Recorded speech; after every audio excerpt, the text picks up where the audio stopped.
You'll see how this is their official story.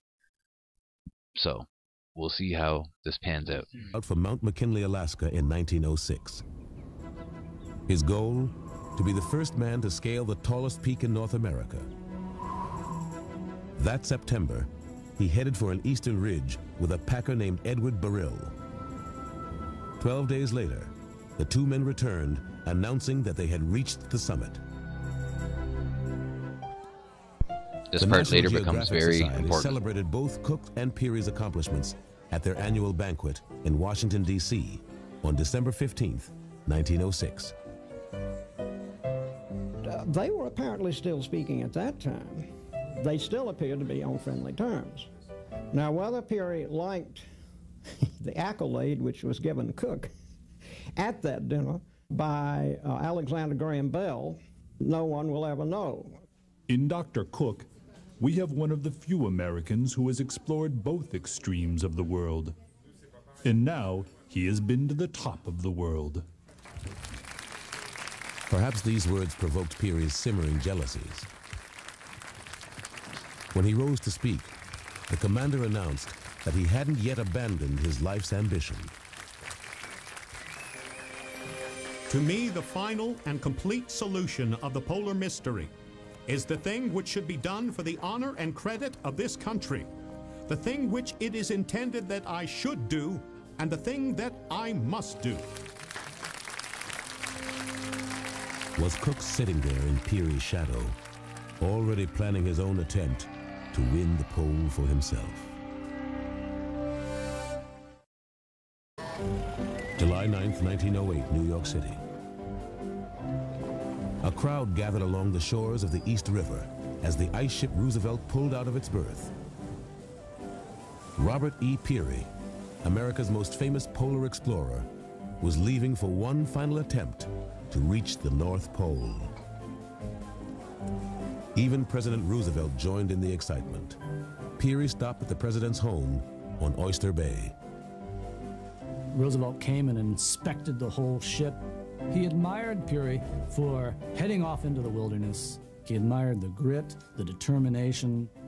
When he left, he turned to Peary. He said, "I believe in you, Peary, and I believe in your success if it is within the possibility of man." Peary's success seemed a foregone conclusion, yet there was an undertone of desperation beneath the fanfare. I think the North Pole is one of the top secrets that these people have. So it's even plausible. Well, you know, what you just saw there with the president. He may have known, he may not know what was actually up there. He may well have known, and you could see the seriousness in his eye there as he was looking at him. Simply, he claimed, to go on a hunting trip with a wealthy sportsman, John R. Bradley. This is interesting. A few months later, Bradley returned to the States alone. Cook had stayed behind, setting his sights on a surprising goal.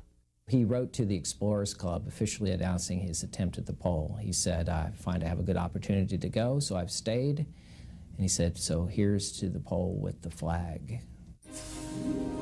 Cook knew of Peary's plans to try for the pole in 1908. Did the doctor purposely head north a year earlier to try to beat Peary at his own game? August 1908. The Roosevelt arrived at the edge of the Arctic Ocean. On board were 89 men, including 69 Inuits, and 246 howling dogs. By the end of February 1909, Peary once again prepared to set out across the drifting pack ice. They were 420 miles from the North Pole. Peary had created an innovative relay sledging system. A pioneer team led by Captain Bob Bartlett headed out first, breaking a trail through the jumble of pressure ridges that stacked up like an accordion against the shore. 2 hours later, another team followed, storing vital supplies along the way. Peary and his longtime assistant Matthew Henson were the last to break camp. They began moving easily along Bartlett's trail.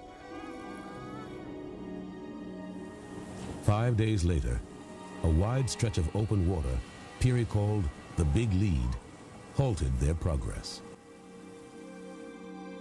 Precious days passed as they waited for it to freeze over. After 6 long days, so this part's interesting in that minus 40 degrees Fahrenheit, as he's gotten up to the North Pole, as he's gotten close, over the lead. they've made several different traverses over open water and land. And now at this point, they come again to the Big Lead, as he calls it. So you'll remember that as we look back to the maps and the descriptions of the size and the, you know, the very accurate descriptions of what the North Pole is really like, with a large mountain ring around it, and that outside of the mountain ring that there's the Big Lead, as he was just saying, that there's a, you know, somewhat of a moat, a huge area that, you know, as you're coming to it, that's where the in-sucking rivers are taken from. And then as you get to that mountain range, that inside of that again, there's another large waterway.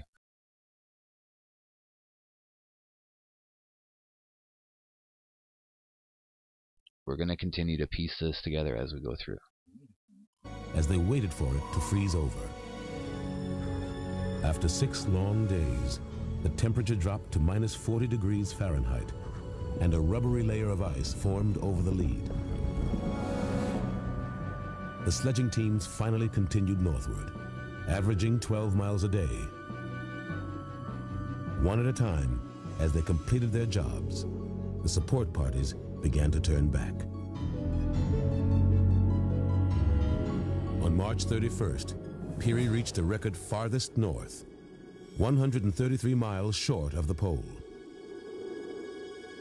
From here, Peary, his aide Matthew Henson, and 4 Inuit would make the final dash. They rested a day, and then they took off and went as far and as hard as they could. Conditions on the drifting ice were unusually stable. The sledge meter measured record-breaking speeds. They didn't let anybody else go with them. Just the 2 men and 4 Inuit went.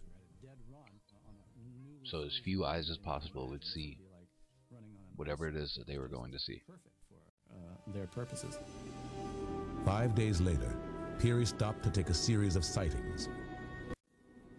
His calculations told him that he was roughly 3 nautical miles shy of 90 degrees latitude north. The North Pole was within reach, somewhere in the blur of white surrounding him. Yet with scarcely a word to Henson or the Inuits, Peary stumbled into his igloo and went to sleep. It seems like he would have been jumping up and down for joy. But he said nothing about it, and he kept his counsel for quite a long time. When he woke 4 hours later, Peary took a series of short sledge journeys up to 10 miles beyond his camp. Even allowing for slight navigational errors, this ensured that he had... How does this work out? We'll see this again.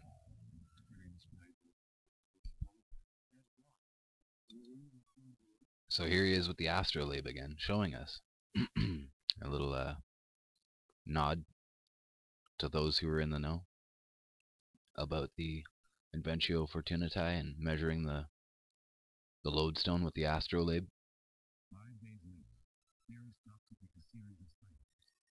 So he stops, takes a series of sightings. It takes 5 days to go across this 130 miles of flat ice.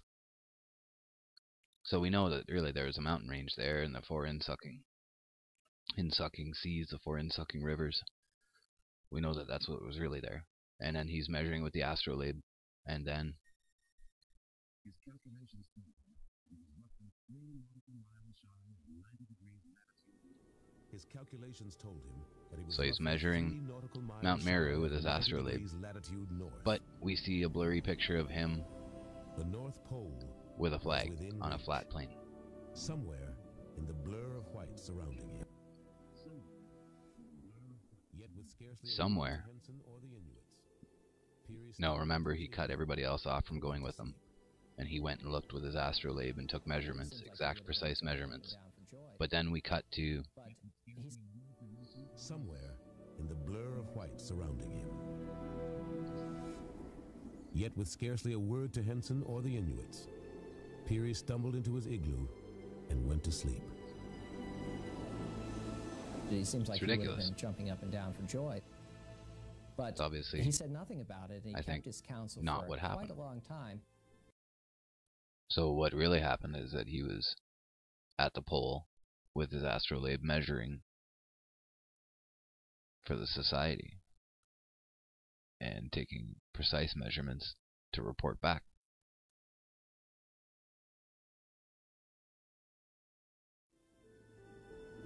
When he woke 4 hours later, Peary took a series of short sledge journeys up to 10 miles beyond his camp. Even allowing for slight navigational errors, this ensured that he had crossed over the pole. The date was April 6th, 1909.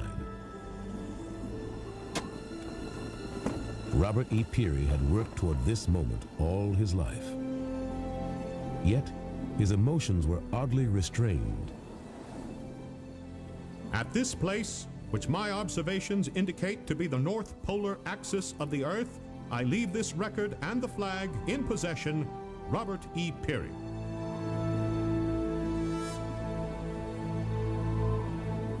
When the men arrived back at the Roosevelt, they were so tired they could hardly smile. Peary's strange behavior continued as he secluded himself in his cabin aboard ship for the return Secludes voyage. himself. Doesn't talk about it. 4 months passed before the Roosevelt arrived at a settlement with a telegraph station. Peary announced his victory to the world, saying, "Stars and stripes nailed to the North Pole." In reply, he received chilling news. 5 days earlier, Dr. Frederick Cook had emerged from the Arctic, claiming he had reached the pole first. Peary was flabbergasted and bitterly angry, and he probably never got over that particular shock. Peary had lost.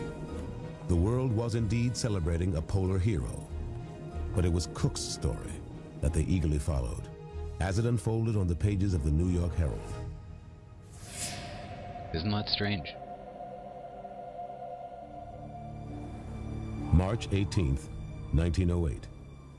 Robert E. Peary was still in New York, outfitting his ship, when Cook had set out from the tip of Axel Heiberg Island. He had the support of only 2 Inuit hunters. 520 miles of ice lay between him and the pole. Cook's great sledge journey is one of the great journeys in history. It took him 34 days travel by sledge over mountainous pressure ridges, hummocks, open leads of water. Frederick Albert Cook reached the North Pole on April 21st, 1908.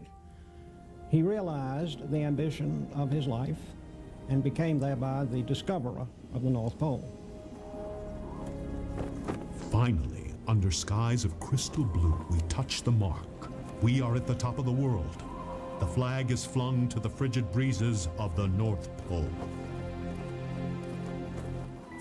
Cook had reached the pole almost a full year before Commander Peary. But his good fortune didn't hold. The ice began to break up during his return trek, separating the party from vital supply caches. He and his 2 Inuit companions were forced to winter on an island in the high Arctic. The following spring, the 3 men headed out again. They journeyed over 1,000 miles, finally reaching a Danish settlement in Greenland. Cook had been in the Arctic for over 18 months. Now, as he announced his victory to the world, the real competition between Peary and Cook was only just beginning. August 1909, Uummannaq, Greenland. Frederick A. Cook was eager to tell the world of his polar conquest.